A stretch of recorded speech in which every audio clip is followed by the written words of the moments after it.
I once heard it said of man that the idea is to die young as late as possible.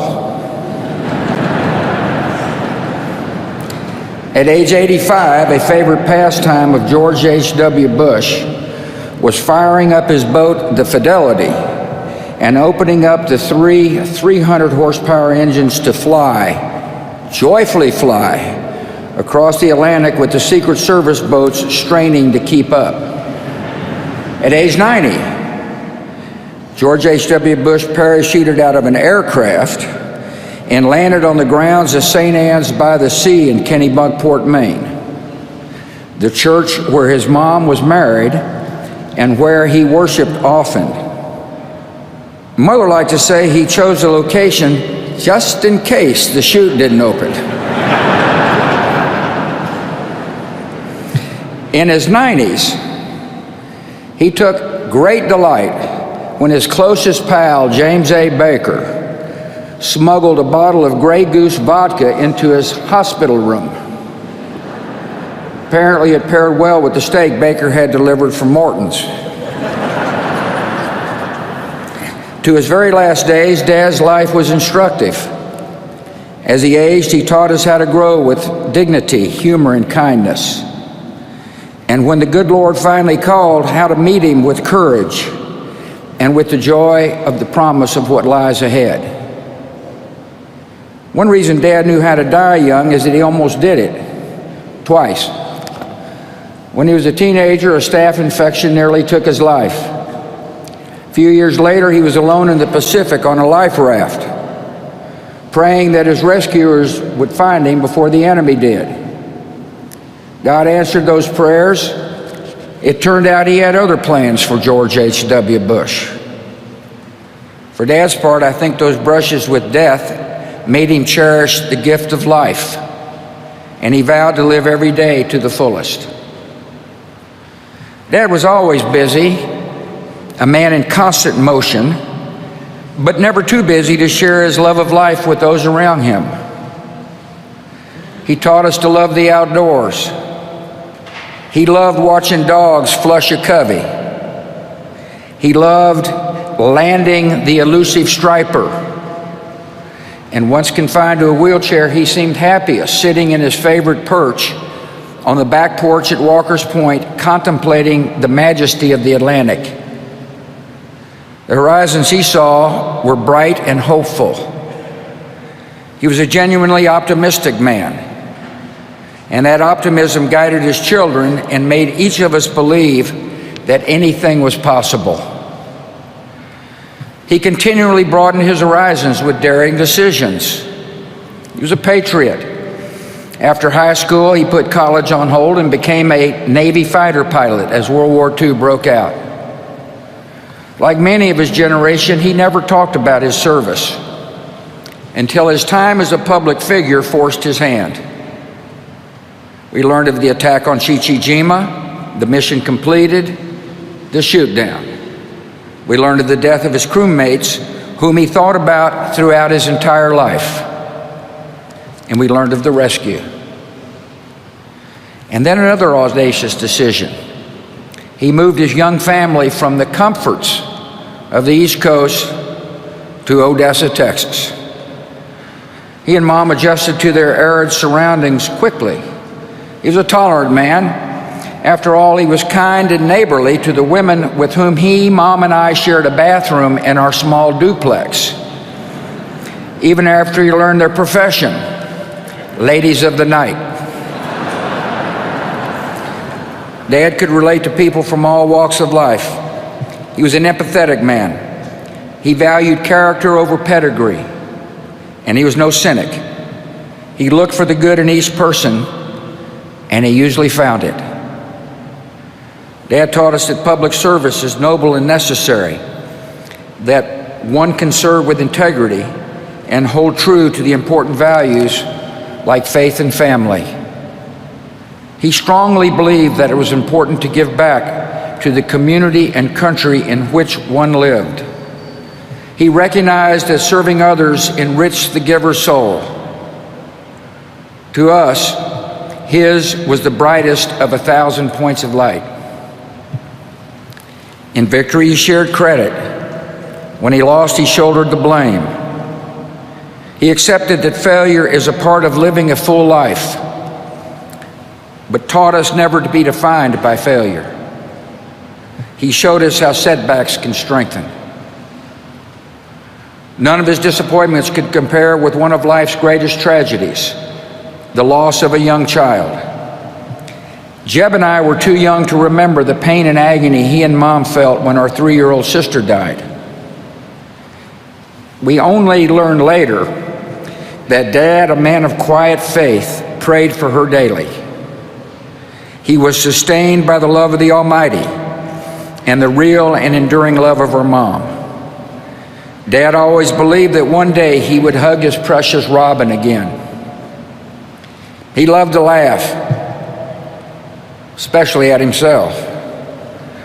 He could tease and needle, but never out of malice. He placed great value on a good joke. That's why he chose Simpson to speak.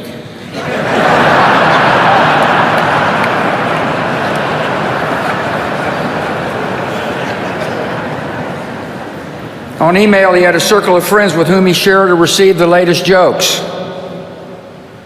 His grading system for the quality of the joke was classic George Bush. The rare 7s and 8s were considered huge winners, most of them off color. George Bush knew how to be a true and loyal friend. He nurtured and honored his many friendships with a generous and giving soul. There exist thousands of handwritten notes encouraging or sympathizing or thanking his friends and acquaintances. He had an enormous capacity to give of himself. Many a person would tell you that Dad became a mentor and a father figure in their life. He listened and he consoled. He was their friend. I think of Don Rhodes, Taylor Blanton, Jim Nance, Arnold Schwarzenegger, and perhaps the unlikeliest of all, the man who defeated him, Bill Clinton. My siblings and I refer to the guys in this group as brothers from other mothers.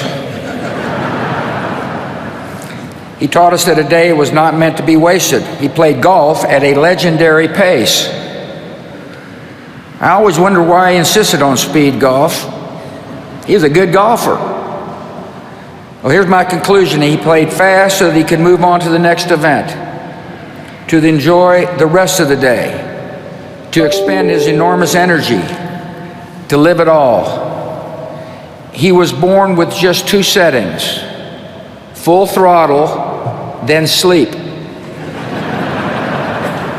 He taught us what it means to be a wonderful father, grandfather, and great-grandfather. He was firm in his principles and supportive as we began to seek our own ways.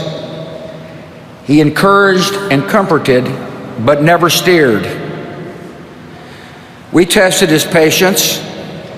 I know I did. But he always responded with the great gift of unconditional love. Last Friday, when I was told he had minutes to live, I called him. The guy answered the phone, said I think he can hear you, but he hadn't said anything for most of the day. I said, Dad, I love you and you've been a wonderful father. And the last words he would ever say on earth were, I love you too. To us, he was close to perfect, but not totally perfect. His short game was lousy. He wasn't exactly Fred Astaire on the dance floor. The man couldn't stomach vegetables, especially broccoli. And by the way, he passed these genetic defects along to us. Finally, every day of his 73 years of marriage, Dad taught us all what it means to be a great husband. He married his sweetheart. He adored her. He laughed and cried with her. He was dedicated to her totally. In his old age, Dad enjoyed watching police show reruns, the volume on high, all the while holding Mom's hand. After Mom died, Dad was strong, but all he really wanted to do was hold Mom's hand again. Of course, Dad taught me another special lesson. He showed me what it means to be a president who serves with integrity, leads with courage, and acts with love in his heart for the citizens of our country. When the history books are written, they will say that George H.W. Bush was a great president of the United States, a diplomat of unmatched skill, a commander-in-chief of formidable accomplishment, and a gentleman who executed the duties of his office with dignity and honor. In his inaugural address, the 41st President of the United States said this: "We cannot hope only to leave our children a bigger car, a bigger bank account. We must hope to give them a sense of what it means to be a loyal friend, a loving parent, a citizen who leaves his home, his neighborhood, and town better than he found it." What do we want the men and women who work with us to say when we are no longer there? That we were more driven to succeed than anyone around us, or that we stopped to ask if a sick child had gotten better and stayed a moment there to trade a word of friendship? Well, Dad, we're going to remember you for exactly that and much more. And we're going to miss you. Your decency, sincerity, and kind soul will stay with us forever. So through our tears, let us know the blessings of knowing and loving you, a great and noble man, the best father a son or daughter could have. And in our grief, let us smile knowing that Dad is hugging Robin and holding Mom's hand again.